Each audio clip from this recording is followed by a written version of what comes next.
الحمد لله رب العالمين، الرحمن الرحيم، مالك يوم الدين، إياه نعبد وعليه نتوكل وبه نستعين، والصلاة والسلام على رسوله الكريم وعلى آله وصحبه أجمعين، ومن سار على نهجه واقتفى أثره إلى يوم الدين. ثم أما بعد، اللهم اجعلنا ممن ذكرك فذكرته، وحفظك فحفظته، وأدنيته وقربته، ولا تجعلنا ممن نسيك فنسيته، ولا تكونوا كالذين نسوا الله فأنساهم أنفسهم. أيها الكرام، نتحدث وإياكم هذه الليلة في آخر ليلة من هذا اللقاء المبارك عن موضوع غاية في الأهمية، ألا وهو قواعد نبوية في الحياة الزوجية. وهذا الموضوع لو أردنا أن نوفيه حقه ونتحدث عن كل قاعدة بحد ذاتها لما كفاه لقاء ولا لقاءين ولا أكثر، ولكن نشير إلى بعض القواعد إشارات بحسب ما يتسع به الوقت. أولا أيها الكرام، من أجل ما يحفظ النعم استشعارها. إذا استشعر الإنسان هذه النعمة حفظها. إذا استشعر الإنسان نعمة الهداية للإسلام حفظ هذه النعمة وحرص عليها.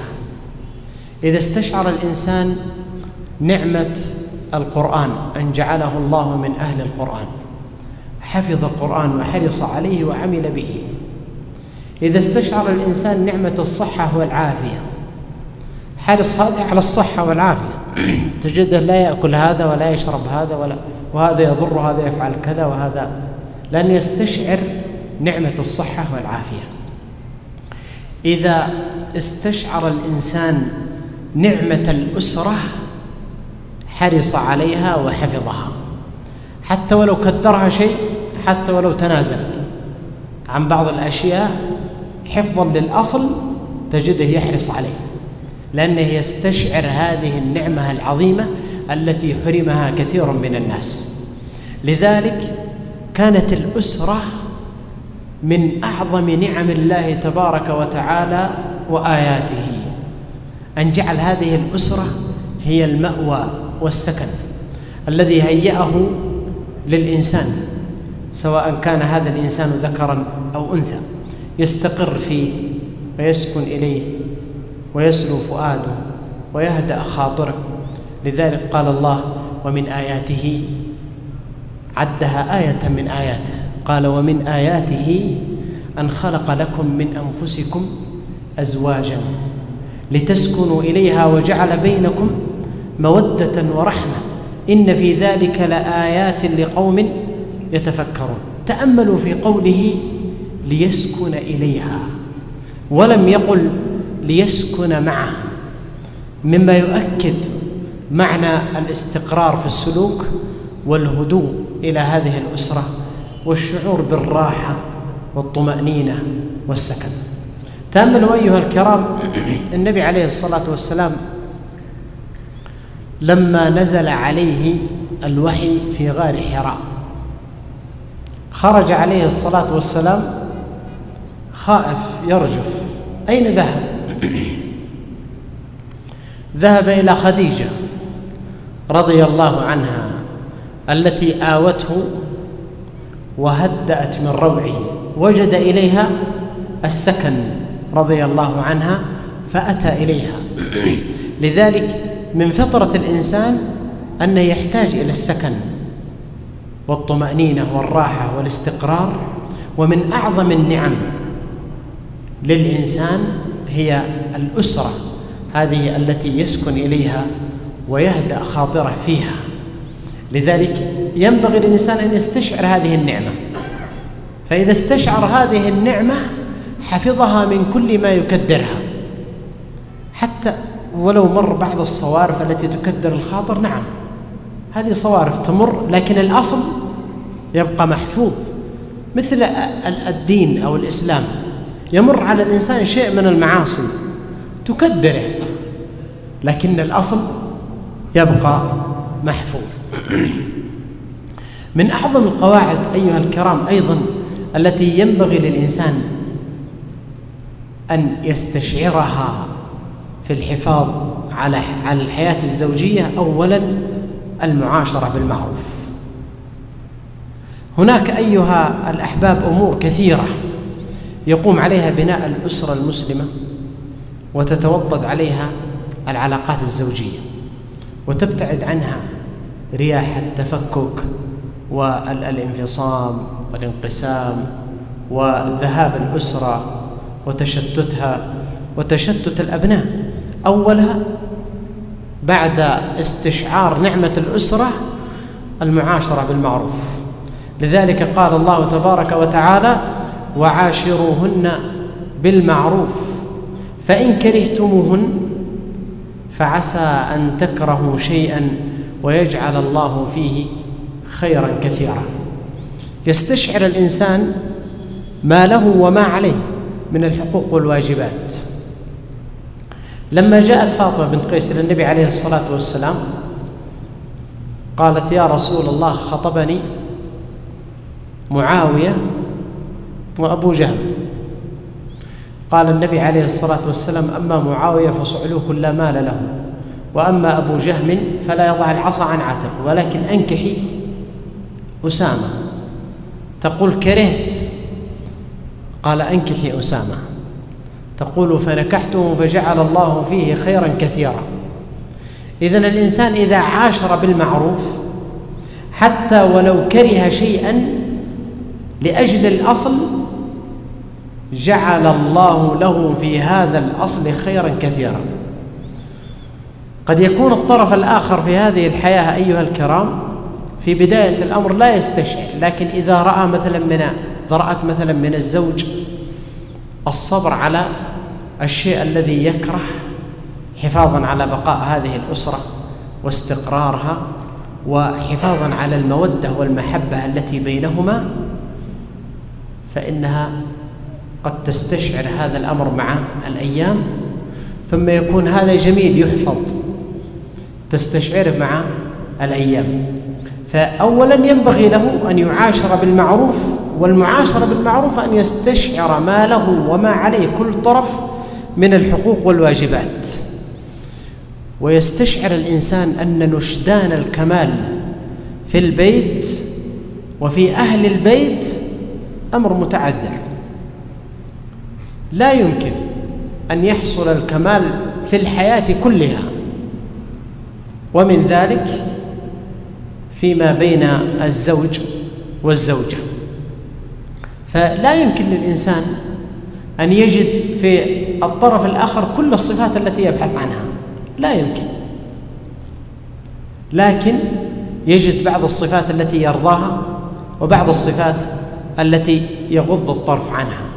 إذا عاش الإنسان مستشعر أن هذه الحياة مبنية على النقص وأن البشر مجبولون على النقص والخلل، يران أن كل واحد منهما النقص، خاصة المرأة، فإن المرأة في أصل خلقها ضعيفة في خلقها وفي خلقها. إذا حسبت على كل شيء عجزت عن كل شيء، والمبالغة في تقويم المرأة يقود إلى كسرها. وهذا الذي أخبر عنه النبي عليه الصلاة والسلام فقال: استوصوا بالنساء خيرا فإنهن خلقن من ضلع أعوج، وإن أعوج شيء في الضلع أعلاه، فإن ذهبت تقيمه كسرته، وكسرها طلاقها، وإن تركته لم يزل أعوج. والحديث عند البخاري ومسلم. فينبغي للزوج خاصة أن يستحضر هذا الحديث وألا يغيب عنه هذا الحديث أبدا. فالاعوجاج في المرأة من أصل الخلقة، وأعوج ما أعوج شيء في الضلع أعلاه، أي أن العوج في المرأة إنما يكون في لسانها، فتتكلم أحيانا المرأة بكلام أعوج، وقد تتكلم بكلام غير مناسب وغير ملائم. لا بد للزوج أن يستشعر هذا النقص وهذا الخلل وهذا العوج الذي هو في أصل خلقة المرأة، فيصبر على ذلك ولا يسترسل معها ولا يظهر الضيق والضجر، ويصرف نظره عن بعض الأمور التي قد تؤدي إلى ذهاب الأصل. نعم، هذه الصوارف تكدر الحياة، لكن يبقى الأصل محفوظ، ويبحث عن الجوانب الإيجابية في الحياة، وأنه سيجد الكثير من الجوانب. يعني بعض الأخلاق سيئة، لكن قد تجد كثير من الأخلاق إيجابية وحسنة. لذلك يقول النبي عليه الصلاة والسلام: لا يفرق مؤمن مؤمنة إن سخط منها خلقا رضي منها آخر. والمقصود لا يفرق أي لا يكره ولا يبغض. ومعنى هذا أن الزوج ينبغي له أن ينظر إلى الجوانب الإيجابية في زوجته، وألا يركز على الجوانب السلبية وكأنها هي الأصل. فإذا غلب الجوانب الإيجابية فإنه سيجد في ذلك خيرا كثيرا، وتكون هذه السيئات مغمورة في بحر الحسنات.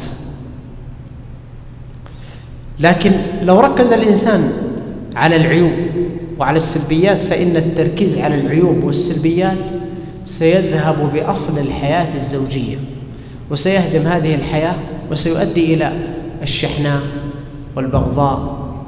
لأن الإنسان في أصله إذا رضي عن الطرف الآخر قبل منه، يعني وعين الرضا عن كل عيب كليلة، كما أن عين السخط تبدي المساوئ.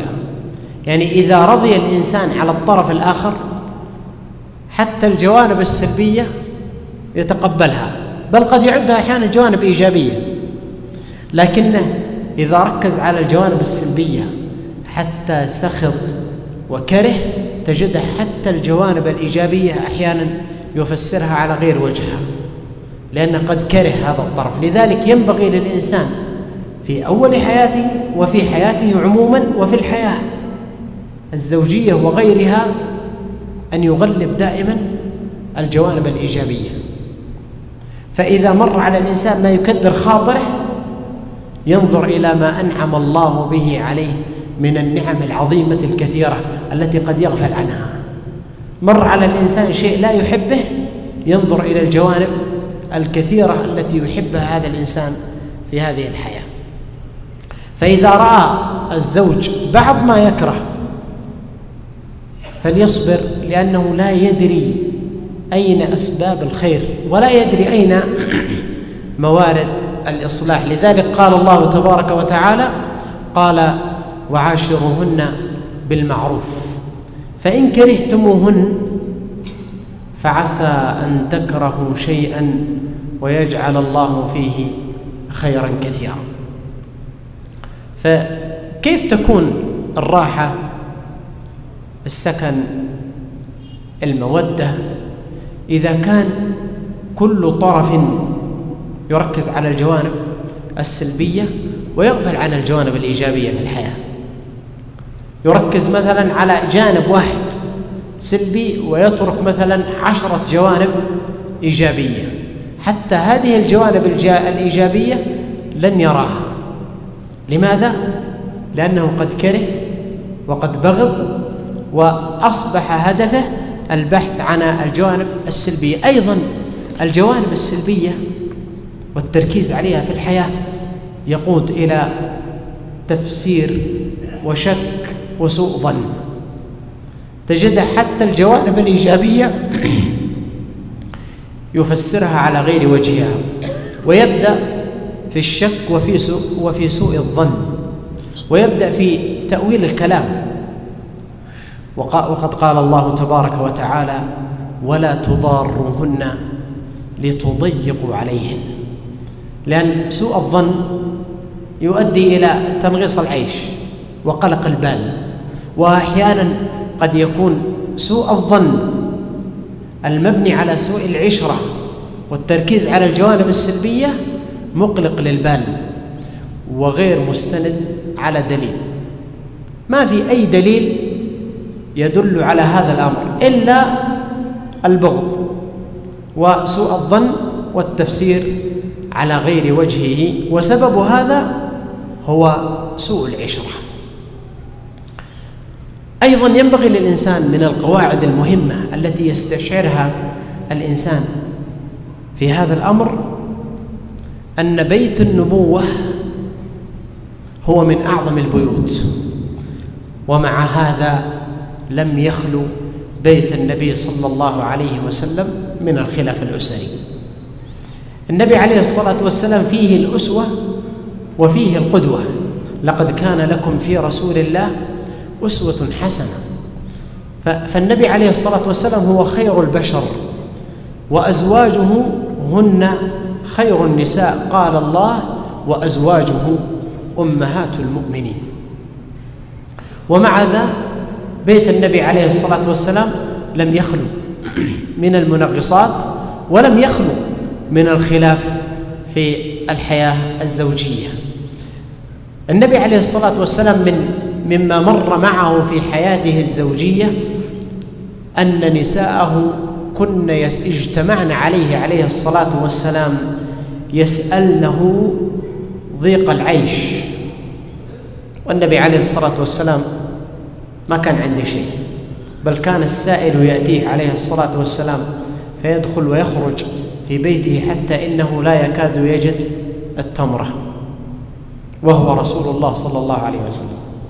بل تقول عائشة رضي الله عنها: كان يمر الهلال والهلال 3 أشهر ما يوقد في بيت رسول الله صلى الله عليه وسلم نار، إنما هو الأسودان، التمر والماء. بيت رسول الله صلى الله عليه وسلم 3 أشهر ما يطبخون.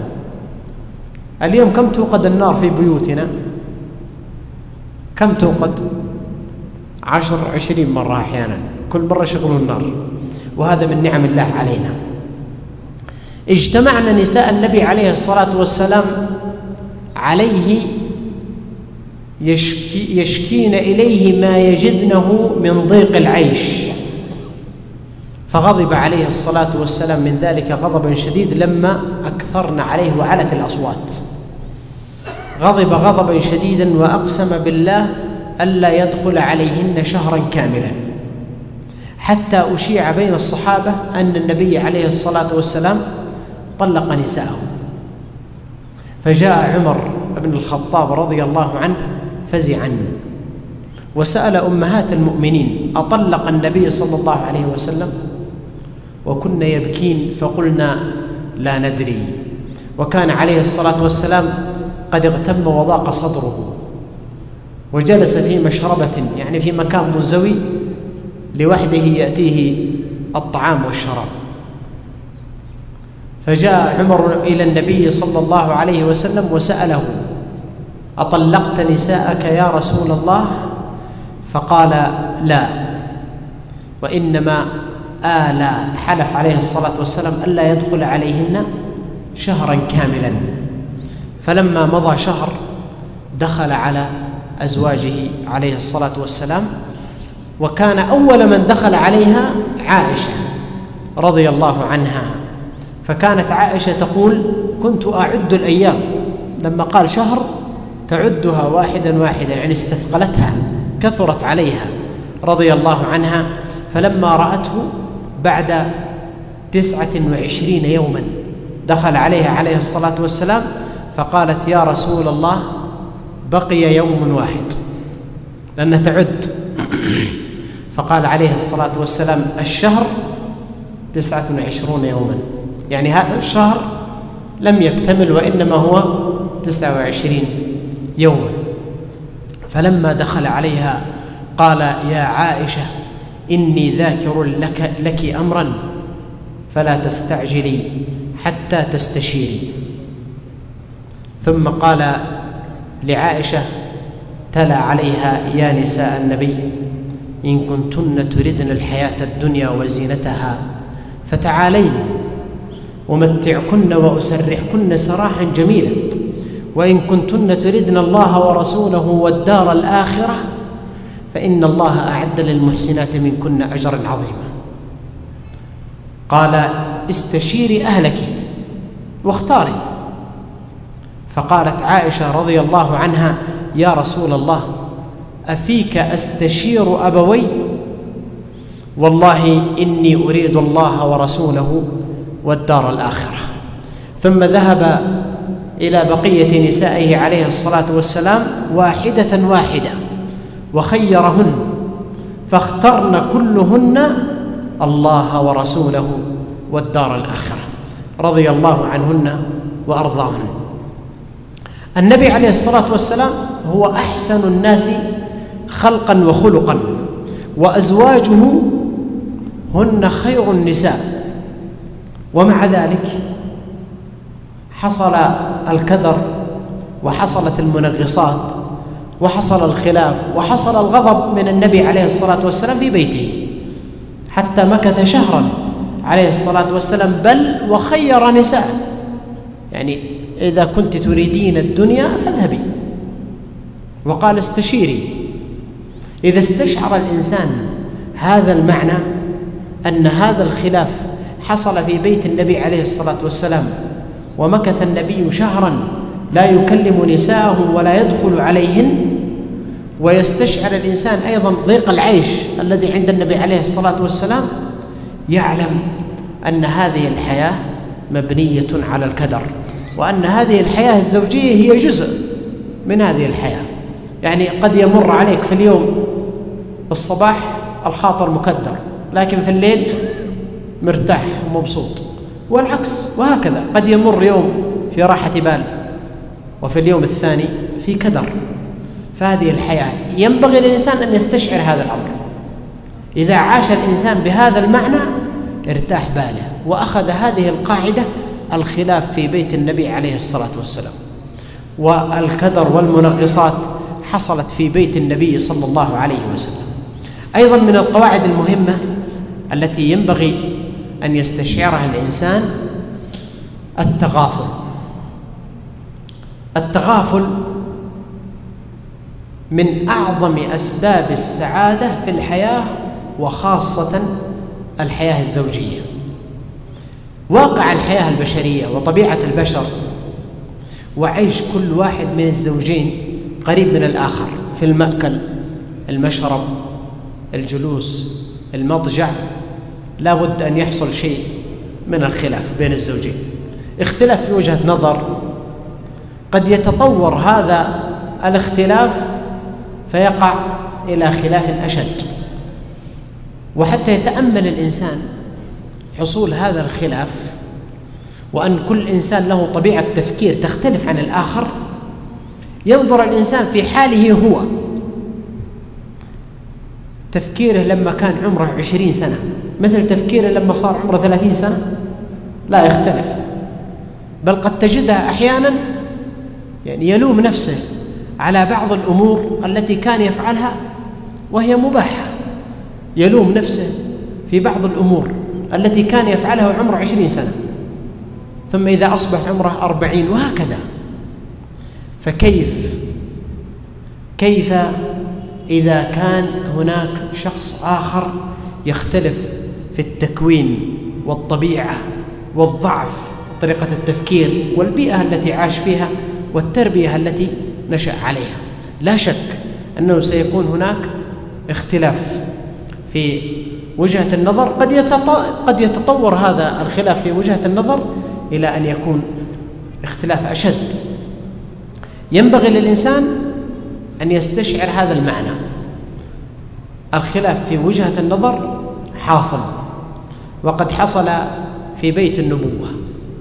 فإذا استحضر الإنسان طبيعة المرأة وضعفها ونقص في خلقتها وإعوجاج ضلعها، لا بد أن يصبر وأن يتغافل، وألا يدقق وألا يحقق، وإنما يتجاوز ولذلك يقول ليس الغبي بسيد في قومه لكن سيد قومه المتغابي، أي المتغافل. يتغافل الإنسان، هذا هو سيد قومه. والتغافل هو من حسن الخلق ومن حسن المعاشرة، يتغافل ويتجاوز ولا يقف عند كل صغيرة وكبيرة.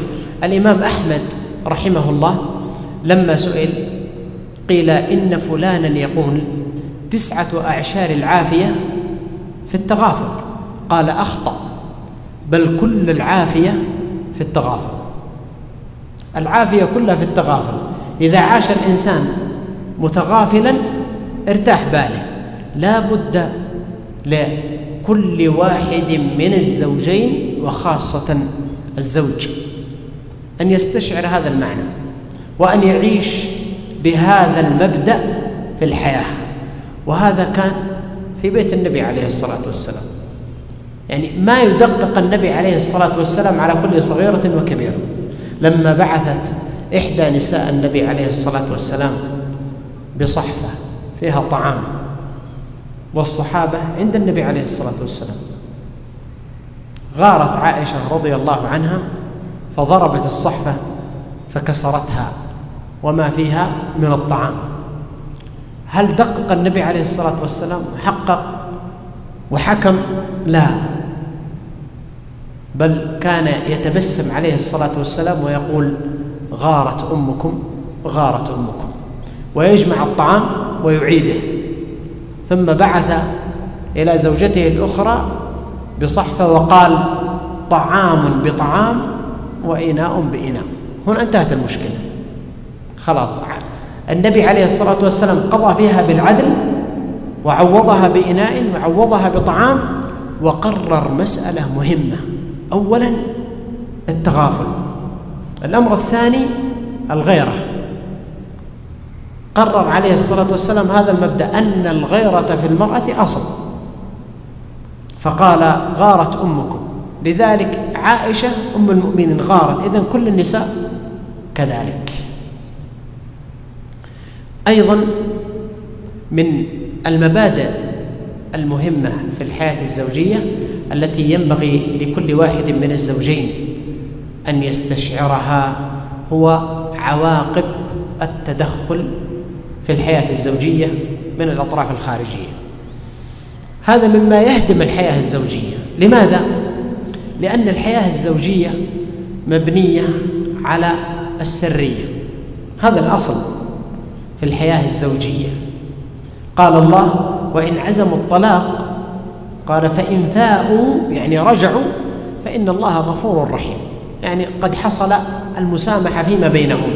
وإن عزموا الطلاق فإن الله سميع عليم، أي لا أحد يعلم ما بين الزوجين إلا الله، فهو سميع بما حصل سبحانه، عليم بما يدور بينهما. لذلك الأصل في الحياة الزوجية السرية، ما أحد يدري ما يحصل بين الزوجين. لذلك ينبغي للحياة الزوجية أن تبقى على هذا الأصل. إذا خرج شيء من هذه الأسرار من أي طرف من أطراف هذه الحياة وتدخلت الأطراف الخارجية لحل هذه الخلافات اليسيرة أو الخلاف في وجهات النظر الذي يحصل وهو سائغ وهو فطرة، انهدمت الحياة وذهب هذا الكيان كله. وقد تزيد هذه الخلافات أو وجهة النظر قد تتطور إلى مشاكل. فينبغي للزوج ألا يسمح لأحد أن يتدخل فيما بينه وبين زوجه. كذلك ينبغي للزوجة ألا تسمح لأحد أن يتدخل فيما بينها وبين زوجها، لأن هذا يؤدي إلى زيادة المشاكل، وهذا قد تدرج فيها الشرع، إلا إذا حصل الشقاق الذي لا يمكن معه حل الخلاف فيما بينهما. قال الله فابعثوا حكما من أهله وحكما من أهلها إن يريد إصلاحا يوفق الله بينهما. وهذا حصل أيضا في عهد النبي عليه الصلاة والسلام. دخل يوما النبي عليه الصلاة والسلام في بيت ابنته فاطمة رضي الله عنها، فوجدها غاضبة، فعلم أنها غاضبة من زوجها علي بن أبي طالب رضي الله عنه، فسأل عن علي فقالت خرج. فما سألها النبي عليه الصلاة والسلام ما سبب الغضب، ليش خرج، أين ذهب، لماذا خرج، لا، خرج عليه الصلاة والسلام من عند فاطمة وهو يعلم أنها غاضبة، وجعل يبحث عليه الصلاة والسلام عن علي بن أبي طالب حتى وجده، فلما وجده جعل يسترضيه، وجد علي بن أبي طالب وهو مضطجع وقد مسه التراب، مس شيئا من جسده، فجعل النبي عليه الصلاة والسلام يوقظه ويقول قم أبا تراب، قم أبا تراب. قال علي فوالله إنها أحب كنية إلي فقد كنانيها رسول الله صلى الله عليه وسلم. الشاهد من هذا الأمر أن النبي عليه الصلاة والسلام دخل على ابنته فاطمة وعلم أنها غضبة وما سألها، وما قال لماذا خرج علي، وما سبب غضبه، وما سبب خروجه، وما الذي حصل بينكم، وبحث عن علي رضي الله عنه واسترضاه عليه الصلاة وهو لا يعلم ما سبب هذه المشكلة وما الذي حصل. لذلك ينبغي للإنسان أن يستشعر هذا المبدأ، ألا يسمح لأحد أن يتدخل في حياته وأن يعيش به. كذلك الأهل ينبغي لهم ألا يتدخلوا وألا يسألوا، لأن هذا يؤدي إلى زيادة المشاكل. عائشة رضي الله عنها لما حلف النبي عليه الصلاة والسلام ألا يدخل على نسائه شهرا، لما دخل بعد شهر هل تدخل أبو بكر؟ هل تدخل أحد من ما حد تدخل. هل اشتكى النبي عليه الصلاة والسلام؟ ما اشتكى، وهو مكث شهر حتى تحدث الناس أن طلق نساءه. ثم لما أتى خير عائشة رضي الله عنها، وكانت أول نسائه، بين أن تكون معه والدار الآخرة وبين أن تختار الحياة الدنيا وزينتها. عائشة رضي الله عنها قال لها استشيري أهلك ولا تستعجلي. هل عائشة سمحت لأهلها وهو أبو بكر رضي الله عنه أن يدخل ليشير عليها؟ لا، ما تدخل في الحياة فيما بينها وبين النبي عليه الصلاة والسلام، بل قالت أفيك أستشير، يعني هذا أمر بيني وبينك وأنا اخترتك واخترت الدار الآخرة. لذلك ينبغي للزوج والزوجة أن يعيشان بهذا المبدأ، وألا يسمح لأحد أن يتدخل بينهما لحل المشكلات. أيضا من المبادئ التي ينبغي للإنسان أن يستشعرها والزوج والزوجة كذلك أثر التوقعات الخيالية على الحياة الزوجية. من أسباب عدم استقرار الحياة الزوجية أن تجد الزوج أو الزوجة يرسم لنفسه حياة خيالية غير موجودة في الواقع، بل الحياة كلها غير متصور فيها هذا الأمر. الآن لو تأملنا الحياة هذه خالية من كل المنغصات، سعادة دائمة، هذه ليست دنيا، هذه جنة. لو كانت بهذه الصفة ليست دنيا، خلاص هذه الجنة، خالية من كل المنغصات ومن كل الأكدار، والإنسان مرتاح البال ومبسوط. الآن هو في الجنة. ينبغي للإنسان أن يستشعر أنه في هذه الحياة في نقص، هذه الحياة في نقص، مهما وصل فيها إلى الكمال فالنقص فيها حاصل. يعني الآن نحن في هذا المجلس، قد تجد في هذا المجلس من لديه مرض أو دين أو هم أو ابن مشغله أو ضائقة مالية أو مشكلة بينه وبين زوجته ولا لا، في هذا المجلس. هذه الحياة، ولو كانت تصفو لأحد لصفت للأنبياء.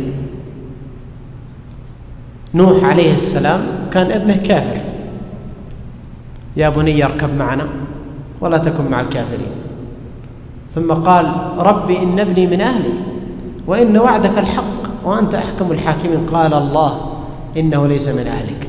تظن أن هذا ما كدر خاطره، ما آلمه أن ابنه هلك وكان كافرا؟ آلمه، لكن هذه الحياة، هذه الدنيا كذا. إبراهيم كان أبوه كافرا، يا أبتي لا تعبد الشيطان، يا أبتي إني قد جاءني من العلم ما لم يأتك، ومع هذا قال وما كان يستغفر له، قال الله وما كان استغفار إبراهيم لأبيه إلا عن موعدة وعدها إياه فلما تبين له أنه عدو لله تبرأ منه. أتظن أن هذا ما آلم إبراهيم؟ مؤلم. أبوك كافر، هذا مؤلم. إذا كان أحيانا الإنسان قد يرى من أبيه مثلا سلوك انفعال أو غضب في مكان يعني ما كان ينبغي أن يراه فيه، يكدر خاطره ولا لا؟ لأنه يحب أن يرى في أحسن صورة، فكيف إذا كان كافر؟ هذا والد إبراهيم عليه السلام. هذه الحياة.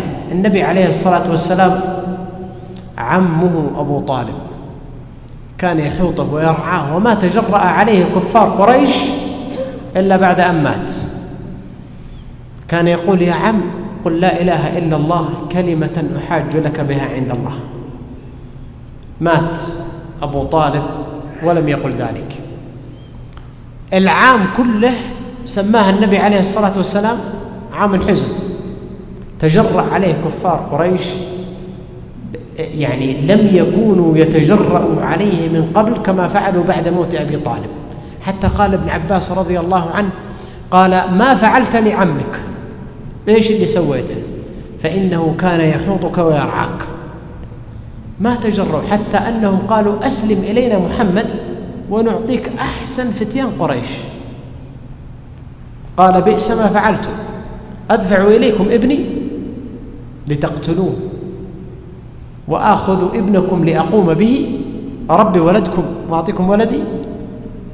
اذهب يا ابن أخي فوالله لن يمسك، أنا معك. وهو كافر، ومع هذا مات أبو طالب كافرا. تظن أن هذا الأمر ما كدر خاطر النبي عليه الصلاة والسلام؟ بلى كدر خاطره عليه، بل سمى العام كل عام الحزن. هذه الحياة. إذا استشعر الإنسان هذا المعنى، وأن الحياة ليست حياة خيالية، في الحياة عموما وفي الحياة الزوجية على وجه التحديد، عاش مطمئن وعاش مرتاح البال، لأنه يعلم أن الحياة كلها والحياة الزوجية على وجه الخصوص مبنية على النقص وعلى الكدر وعلى ما يحصل فيها من المنغصات. لذلك ينبغي للإنسان الأزواج أنه لا ينظر إلى الحياة كما يصورها مثلا بعض العشاق وبعض الشعراء، أن هذه الحياة يعني كلها غرام وعشق وراحة بال. لا، الحياة مبنية على الكدر. كذلك الزوجة ينبغي لها أن تنظر للحياة الزوجية أنها مبنية على الكدر وعلى النقص وعلى ما فيها من المنغصات. وهذه المنغصات إذا صبر عليها الإنسان فهو مأجور عليها. عمر بن الخطاب رضي الله عنه جاءه رجل يستشير في طلاق امرأته، فقال عمر رضي الله عنه لا تفعل. قال إني لا أحبها. قال عمر رضي الله عنه ويحك، أقل البيوت التي تبنى على الحب الناس يتعاشرون بالإسلام والإحسان، أين الرعاية والتذمم؟ يعني عمر رضي الله عنه أن البيوت إذا اقتصر بناؤها على الحب وحده فلا يمكن أن تستقر. لماذا؟ لأن الحب ما يكون على درجة واحدة، إذا مرت في مناقصات نزل وطلع ولا لا، وقد يصل إلى الكره أحيانا. لكن إذا قام معه أمور أخرى وهي الإسلام، الإحسان، مراعاة الحياة الزوجية، ومراعاة استشعار الأجر في هذه الحياة، وأيضا استشعار رعاية الأبناء والتذمم لهم، وعدم شتات الأسرة وشتات الأبناء، إذا استشعر هذا الإنسان هذه المعاني مع الحب فإن هذه الحياة تبقى عامرة.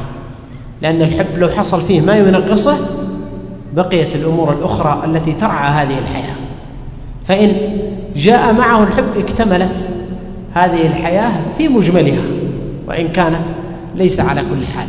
يذكرون عن الإمام الدسوقي، الإمام ابن عرفة المالكي من كبار علماء المالكية، يذكرون عنه أن زوجته كانت معه في شقاق دائم، وكان رجل عالم كبير له مكانته وتقديره عند الناس، فأخذها يوم إلى الدرس لترى تقدير الناس له، يعني خف شوي عندها المهاجمة هذه.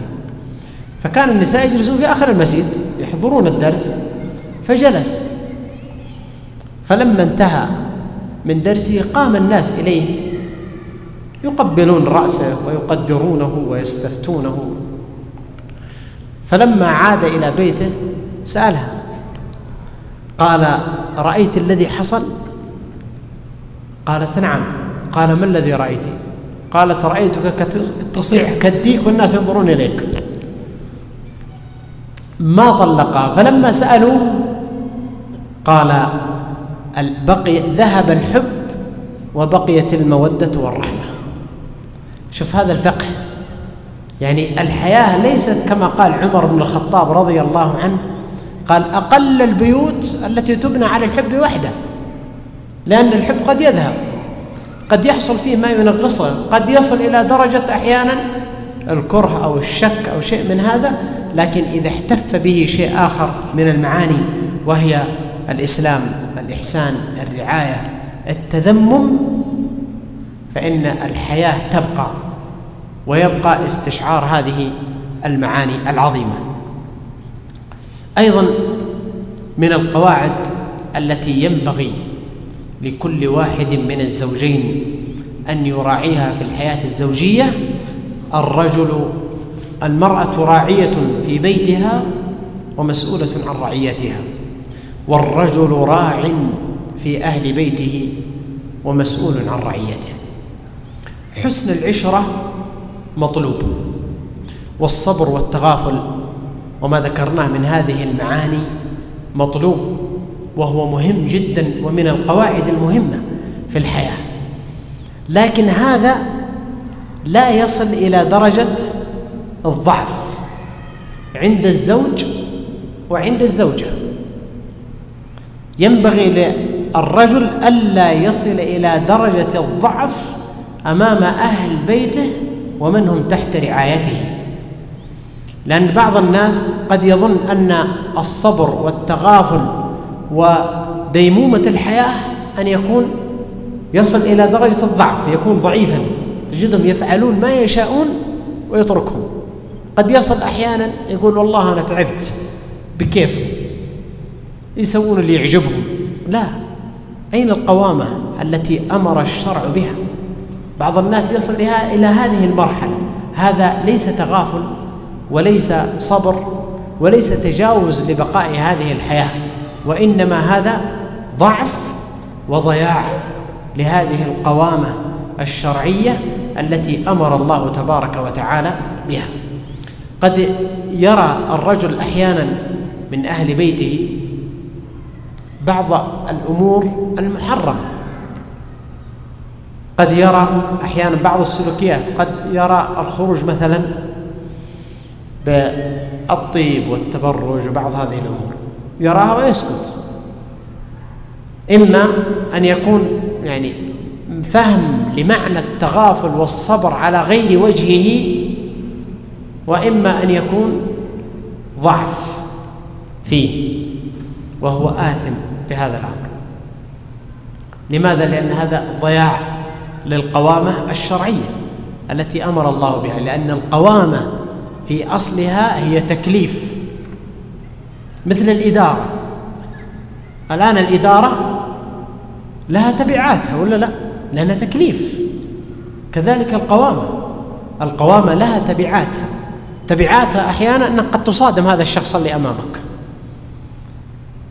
قد أحيانا تتخذ بعض الأمور لا تعجبه، لكن هذه يقتضيها الواجب الشرعي الذي أمر الله تبارك وتعالى به.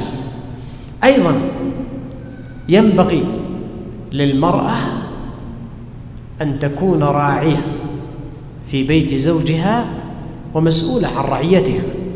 المرأة قد ترى أحيانا بناتها يتبرجن ولا يتعطرون ولا يلبسون ملابس لا ينبغي أن تلبس ويخرجون بها. قد تجد المرأة أحيانا ترى هذا وتسكت، أو قد تخفيه أحيانا عن الزوج، وهذه مصيبة أخرى، أنها تشاركهم في هذا المنكر وهي آثمة، لأن الواجب عليها أن تقوم بهذه الرعاية التي أوجبها الله عليها في من هم تحت يدها، بيت زوجها، أولادها وبناتها. وينبغي لها أيضا أن تعلم الزوج بذلك ليقوم بالواجب الشرعي.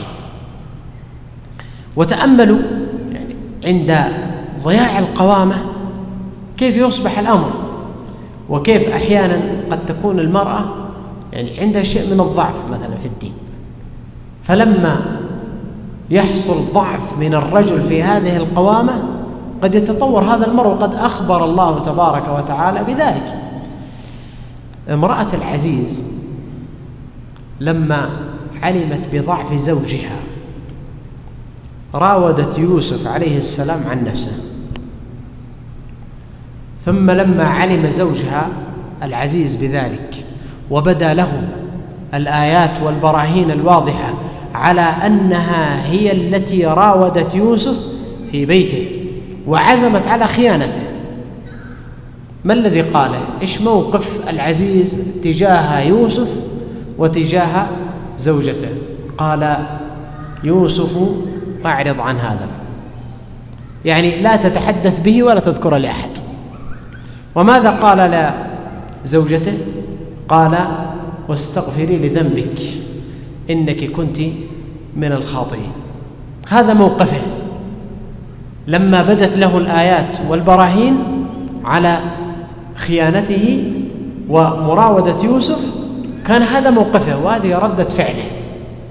قال أنت لا تذكر ذلك لأحد وأنت استغفري. ما الذي فعلته؟ إيش اللي فعلته زوجة العزيز؟ أعلنت ذلك للنساء كلهم أنها ستستمر في مراودة يوسف عن نفسه. قالت ولقد راودته عن نفسه فاستعصم ولئن لم يفعل ما آمره ليسجنن وليكونن من الصاغرين. وجمعت النساء وأدخلت يوسف عليه. لماذا فعلت هذا الفعل؟ فعلت هذا الفعل لما رأت ضعف القوامة عند زوجها، ورأت ردة فعله تجاه هذا المنكر وهذه الخيانة بعد أن بدت له بالآيات والبراهين. لذلك حسن العشرة والتغافل والصبر واستشعار أن هذه الحياة مبنية على النقص، وأن هذه المرأة خلقت من ضلع أعوج، إن ذهب يقيمها كسره، لا ينافي أبدا أن الإنسان يكون قواما في بيته. لذلك قال الله تبارك وتعالى الرجال قوامون، وهذه صيغة مبالغة، قوامون يعني لا بد أن يكون قواما في كل أمر في بيته. قال قوامون على النساء بما فضل الله بعضهم على بعض وبما أنفقوا من أموالهم. أيضا ينبغي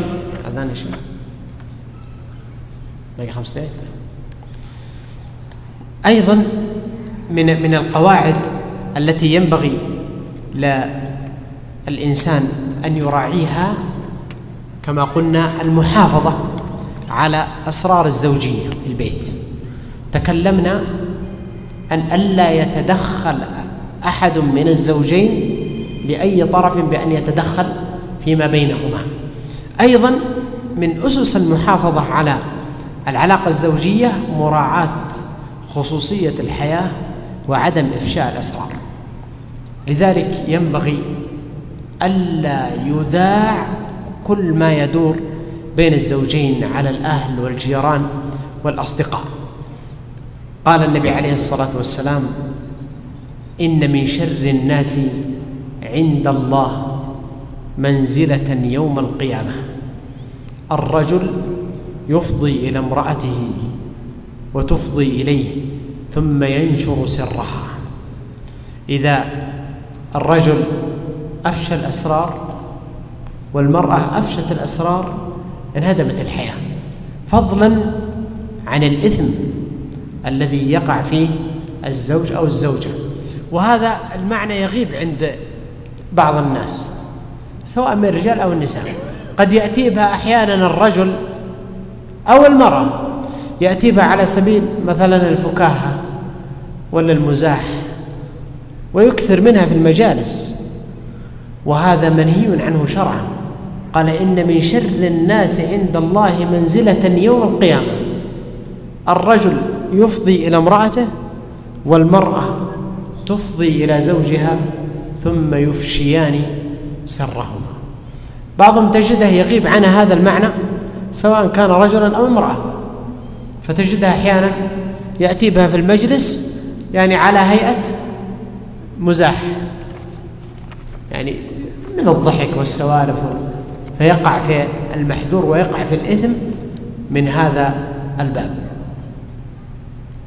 أيضا من أهم القواعد التي ينبغي أن تبنى عليها الحياة الزوجية مع الأبناء ومع الزوجات العدل.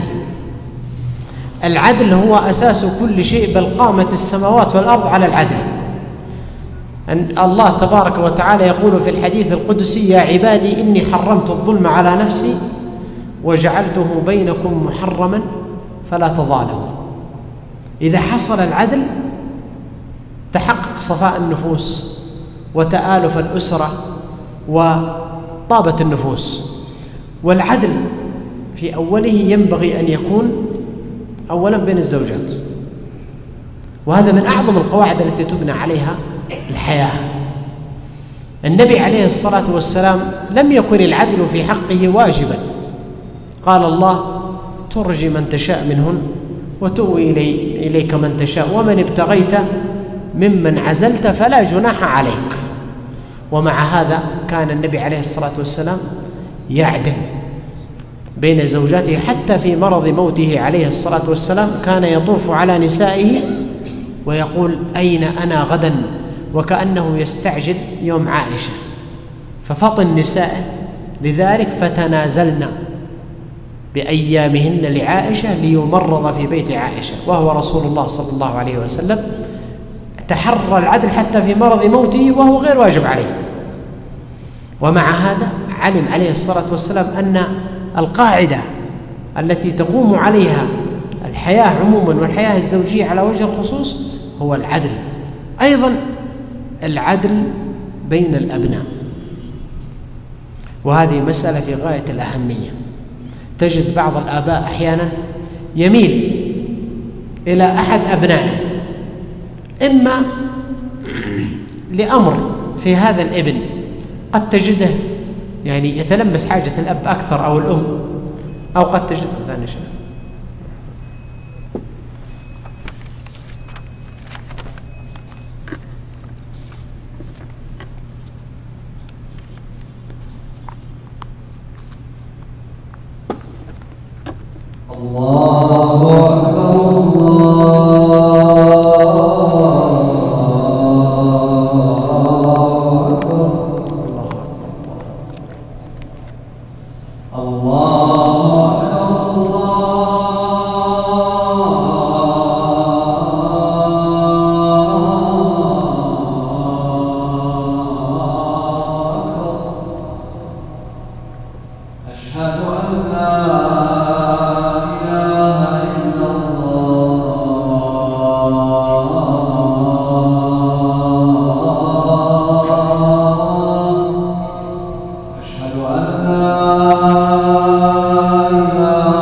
إذن نقول من أهم القواعد كما ذكرنا في الحياة الزوجية العدل، وذكرنا العدل بين الزوجات وكذلك العدل بين الأبناء، وهذه مسألة تغيب عن بعض الناس. كما قلنا تجد بعض الناس يحب أحد أبنائه أو بناته لأمر في هذا، إما أنك تجد هذا الابن قريب من والده أو بار بوالده، أو قد تجدها أحيانا قريب في الطباع من والده فيألفه، وهي نفوس يعني يألف فلان ولا يألف فلان أو قريب من فلان، فتجده يخص هذا الابن بشيء قد لا يخص به غيره، وهذا من الظلم، وقد سماه النبي عليه الصلاة والسلام جورا كما جاء في حديث النعمان بن بشير قال: نحلني أبي نحلة، فقالت أمي: لا أرضى حتى تشهد على ذلك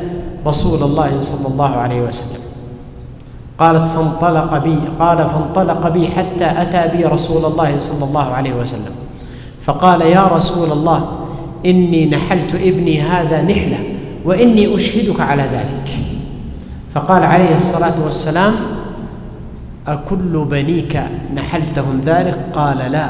قال: فأشهد على ذلك غيري، فإني لا أشهد على جور. ظلم عده عليه الصلاة والسلام.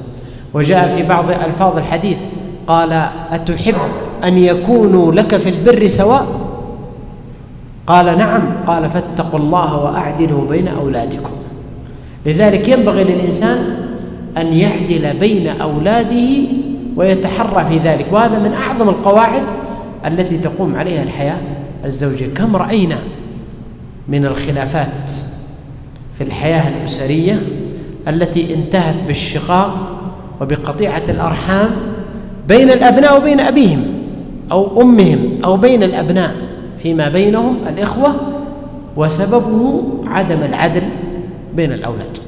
لذلك ينبغي للإنسان أن يتحرى العدل وأن ينحل أبنائه. لا شك أن بعض الأبناء قد يحتاج ما لا يحتاج إليه الآخر، يعني قد يحتاج هذا شيء هذا لا يحتاج إليه، لكن يتحرى في أن يعطي كل واحد منهم ما يحتاج إليه. أيضا من أعظم القواعد التي نختم بها وهي أن يختار الإنسان الأصلح والأكفأ في الزواج، سواء كانت زوجة أو كان زوجا. ينبغي للإنسان إذا اختار لابنته زوجا أن يتحرى في اختيار الأكفأ والأصلح، لأن الإنسان إذا كان صالحا في نفسه قامت هذه الحياة على الصلاح. لكن إذا كان الإنسان غير صالح في نفسه ومقصر فيما بينه وبين الله تبارك وتعالى، فلا شك أن هذا القصور سيفيض على هذه الحياة. أيضا ينبغي للإنسان أن يكون باراً أيضا بنفسه وبأبنائه في اختيار الزوجة، فيختار الزوجة الصالحة كما قال النبي عليه الصلاة والسلام: الدنيا متاع وخير متاعها المرأة الصالحة. وقال عليه الصلاة والسلام جاء في الحديث قال: حبب إلي من دنياكم النساء. وجاء في لفظ آخر قال: من تسره إذا نظر وتطيعه إذا أمر ولا تخالفه في نفسه ولا ماله بما يكره. هذه هي المرأة الصالحة التي تقوم الحياة الزوجية السعيدة على هذه المرأة. ونكتفي بهذا القدر، وأسأل الله تبارك وتعالى أن يجعل بيوتنا عامرة بالسعادة والصلاح والطاعة، وأن يوفقنا وإياكم لخير العمل وعمل الخير، وأن يجعل خير أعمالنا آخرها وخير أعمالنا خواتمها وخير أيامنا يوم نلقاه. وصلى الله وسلم على نبينا محمد وعلى آله وصحبه أجمعين، والحمد لله رب العالمين. جمعية الدعوة والإرشاد وتوعية الجاليات بأبها، بالدعوة نحيا.